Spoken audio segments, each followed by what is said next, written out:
بسم اللہ الرحمن الرحیم۔ السلام علیکم۔ اصناف نثر اردو کا مطالعہ ہمارا کورس ہے۔ اس کورس کے تحت آج کا ہمارا عنوان ڈرامہ ہے۔ ڈرامہ پر بات کرنے سے پہلے ہم آج کے جو مقاصد تدریس ہے وہ ڈسکس کر لیتے ہیں۔ آج کے اس لیکچر میں سب سے پہلے ڈرامہ کی جامع انداز میں وضاحت کی جائے گی، اس کے ساتھ ساتھ ڈرامہ کے لغوی اور اصطلاحی معنی جو ہیں وہ طلباء کو بتائے جائیں گے۔ ڈرامہ کے اجزاء کو تفصیل کے ساتھ الگ الگ بیان کرنے کے ساتھ ساتھ میں ڈرامہ کی اقسام کا بھی جائزہ لوں گی۔ ڈرامہ کی اہمیت کو واضح کرتے ہوئے ڈرامہ کی مفصل انداز میں وضاحت کروں گی۔ مشہور ڈرامہ نگاروں اور مشہور ڈراموں کے ناموں سے طلباء کو آگاہ کروں گی۔ نیز ڈرامہ اور ناول میں فرق کی بھی وضاحت کروں گی۔ آج کا ہمارا موضوع جو ہے وہ ڈرامہ ہے۔ ڈرامہ پر بات کرنے سے پہلے پچھلے لیکچرز کا تھوڑا سا اعادہ کر لیتے ہیں۔ پچھلے لیکچر میں ہم نے ناول کو پڑھا تھا۔ ناول افسانوی ادب کی دوسری بڑی ٹائپ ہے۔ پہلی بڑی ٹائپ داستان ہے۔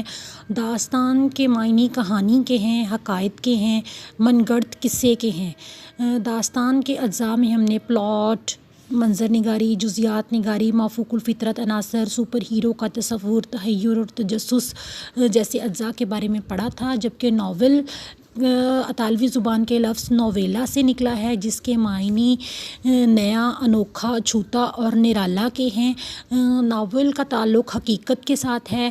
یہ بھی انسانی حالات و واقعات پر مشتمل ایک حقیقی کہانی یا حقیقت سے ملتی جلتی کہانی ہوتی ہے، جس کے اندر پلاٹ، کردار، مکالمہ، اسلوب اور زبان و بیان باہم پیوست ہو کر ایک اعلیٰ ادبی فن پارہ جو ہے وہ منظر عام پر لاتے ہیں۔ آج کا ہمارا موضوع ڈرامہ ہے۔ ڈرامہ افسانوی ادب کی چوتھی بڑی ٹائپ ہے۔ ڈرامہ کے بارے میں جاننے سے پہلے ہم تھوڑا سا اس کی بیسکس کے بارے میں جان لیتے ہیں۔ ڈرامہ جو ہے وہ اس کا ماخذ یا اس کا منبع جو ہے، یا ڈرامہ جو ہے وہ اہل یونان کی ایجاد ہے۔ یونان میں ڈرامے نے بہت زیادہ ترقی کی تھی اور وہیں سے ڈرامہ جو ہے وہ پھر تمام عالم میں پھیلا تھا۔ ڈرامہ سے مراد وہ فن پارہ ہے جو زندگی کے کسی بھی پہلو پر مشتمل کہانی کو سٹیج پر بیان کرے۔ ڈرامہ زندگی کی عملی تصویر کا نام ہے۔ ڈرامہ افسانوی ادب کی تیسری بڑی، میں نے بتایا آپ کو، صنف سخن ہے اور ڈرامہ کا تعلق پرفارمنگ آرٹ سے ہے۔ ڈرامہ کے بارے میں مختلف رائے جو ہیں وہ مستعمل ہیں۔ ڈرامہ ایک کہانی ہے جو اداکاروں کے ذریعے ناظرین کے سامنے سٹیج پر پیش کی جاتی ہے۔ ڈرامہ کی کہانی ڈائیلاگ کی شکل میں اسٹیج پر حرکات و سکانات کے ساتھ پیش کی جاتی ہے۔ یہ اپنی وسعت اور پھیلاؤ کے لحاظ سے ایک متنوع اور ہمہ گیر صنف ہے۔ ڈرامہ اتنا ہی قدیم ہے جتنا کہ انسان، اور ڈرامہ کی بنیاد نقالی پر ہے۔ جس طرح ارسطو نے کہا تھا کہ ہر جو عمل ہے وہ اپنے اصل کی نقل ہے، مطلب اس چیز کی نقل ہے جو وہ حقیقت میں تھا۔ اسی طرح ڈرامہ جو ہے وہ اس کی بنیاد نقالی پر ہے۔ ڈرامہ کے متبادل کے طور پر ناٹک، سوانگ، تمثیل، نقالی، وقت بازی جیسے الفاظ استعمال کیے جاتے ہیں۔ یہ فنون لطیفہ میں سے ہی ایک فن ہے جو ہر دور میں مقبول ہوا یا مقبول رہا ہے۔ ڈرامہ کی لغوی اور اصطلاحی تعریف جو ہے وہ بہت ضروری ہے۔ ڈرامہ یونانی زبان کا لفظ ہے جو کہ ڈراؤ سے مشتق ہے، جس کے معنی عمل کر کے دکھانا۔ یہ فنون لطیفہ ہی میں سے میں نے آپ کو بتایا ایک فن ہے جو ہر دور میں مقبول رہا ہے۔ کامیاب ڈرامہ وہی ہوتا ہے جس کی نقل اس کے اصل کے قریب تر ہو۔ اس کی بنیاد نقالی پر ہے، مطلب نقالی جو ہے وہ ڈرامے کی بنیاد ہے۔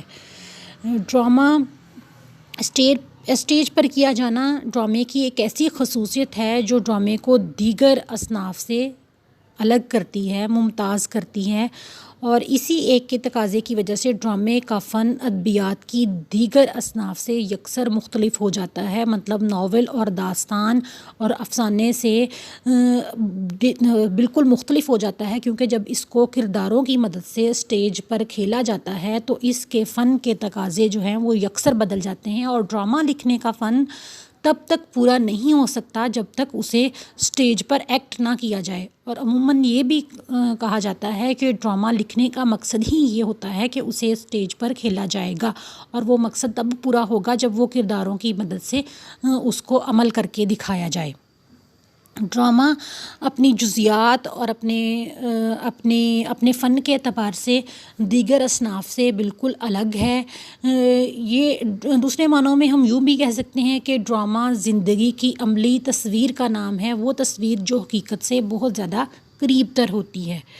ڈرامہ کی لغوی اور اصطلاحی تفہیم کے ساتھ ساتھ ہم اس کو رائج کرنے والے مختلف ناقدین یا اس کی تعریف بیان کرنے والے مختلف ناقدین کی رائے جان لیتے ہیں۔ ابو العز صدیقی بڑے مشہور نقاد ہیں، دیگر اصناف کے بارے میں بھی ان کی بڑی جامع رائے ہے۔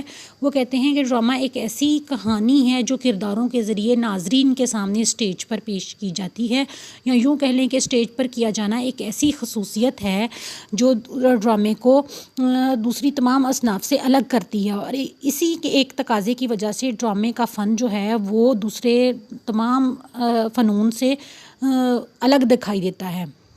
ڈرامہ ایک ایسی صنف سخن ہے جس نے فنون لطیفہ میں اپنی اہمیت کو منوایا ہی نہیں، بلکہ ایک ایسا دور بھی گزر چکا تھا جب ڈرامے نے بہت زیادہ ترقی کی، اور بے شمار اردو زبان، نہ صرف اردو زبان بلکہ بہت ساری دوسری زبانوں میں بھی بے شمار عمدہ اعلیٰ جو ہے وہ ڈرامے تخلیق کیے گئے، جہاں سے دوسری زبانوں میں بھی پھر ڈرامہ کو ترجمہ کرنے کا رواج جو ہے وہ عام ہوا۔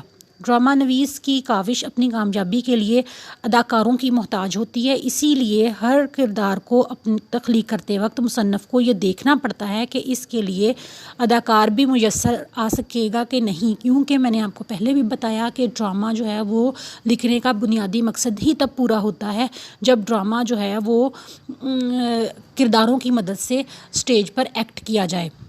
اس لیے ڈرامہ داستان، ناول اور افسانے کے تقاضے یا مصنف کے جو فرائض ہیں اس سے ڈرامہ نویس کے فرائض تھوڑے مختلف ہوتے ہیں۔ ڈرامہ نویس کو یہ ملحوظ خاطر رکھنا ہوتا ہے کہ اس کے ناظرین میں ڈرامے کے نقادوں کے لیے کیا کچھ وہ ان کے سامنے رکھ رہا ہے۔ ڈرامہ نویس کا اپنے ہم اثر اداکاروں کے زیر اثر ہونا کوئی ایسی توہین آمیز بات نہیں، لیکن جیسے شیکسپیئر یا بڑے بڑے جو ڈرامہ نگار ہیں ان کو ڈرامہ کے اداکاروں کے بارے میں بھی جب تک پتہ نہیں ہوگا یا تخلیق کی طرف اس کی رغبت اس وقت تک نہیں ہوگی جب تک وہ اداکاروں کے بارے میں بھی اس کو جانکاری نہیں ہوتی۔